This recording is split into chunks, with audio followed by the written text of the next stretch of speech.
biggest challenge I faced was taking on new and scary things. I moved to college in my first year.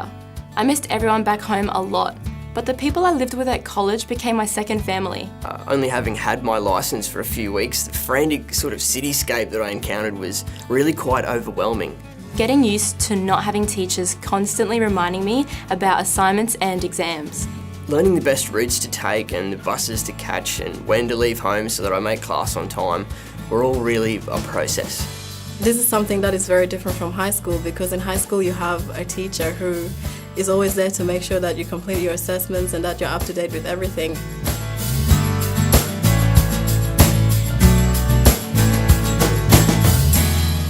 Being a young achiever gave me the opportunity to make a lot of friends who come from a similar background to me.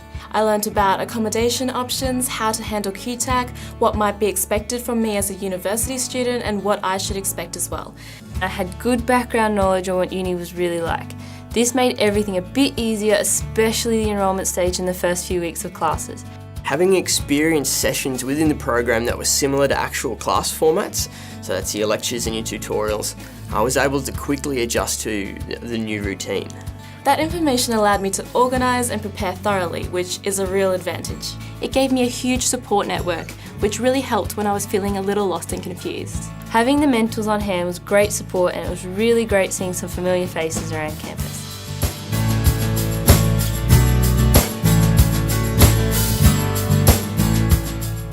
Knowing what I know now, I'd probably have set up a stronger studying schedule. The workload really does pick up towards the end of the semester, and if you're on top of it at the start, it makes it much easier to be on top of it at the end.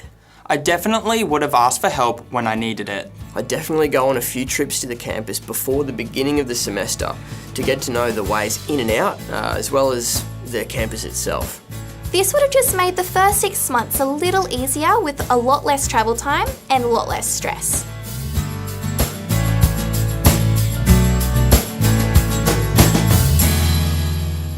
Growing up in the same school and the same town meant I hadn't had to make friends since preschool, so I was a bit unsure how making friends would go in such a big place. I think making friends can be difficult for everyone. It was tricky at first, but after putting myself out there and saying hello to a few people, I found a lot of people were just like me. The key, I think, for me was doing group work. When a class has a cohort icebreaker to get to know everyone and organise yourself into teams, really be out there and meet as many people as you can. I did the Jumpstart Academic Preparation Program, or JSAP. Being in this program with other new UQ students made it much easier to make friends, as we were all in the same boat and didn't really know anyone. You tend to find that one person that you hang out with for the first few classes. Hey, wow, you're awesome. Let's work together. And after a few weeks, you start to recognise people from your tutes and your pracs, and the circle just grows.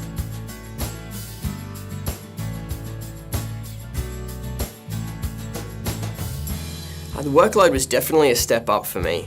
I learned that it was my responsibility to have my assignments in on time and to read the criteria for all my assessment properly. I sought out the help and advice of student services, and they really helped me a lot in coming up with a study plan and gave me plenty of tips and tricks. I made a to-do list so that I always had a plan of what I want to do and when I should be doing it by.